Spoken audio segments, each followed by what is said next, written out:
Magandang araw, Pilipinas! Kumusta po ang lahat? Sobrang demand po ng ating egg. So, pumikap ulit tayo dahil baba siya ng truck. Kagabi pa po tayo nag-reserve sa ating supplier. Then, good news, yung iba po dyan is reserve na. Kagabi pa.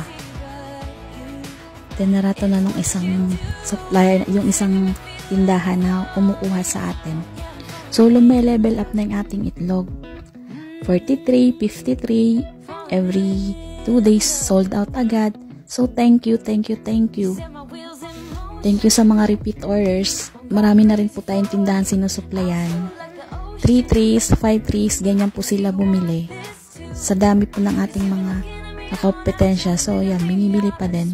Dahil maayos po yung ating marketing strategy. Mamaya naman is may delivery tayo ng bigas. See you guys. Thanks for watching.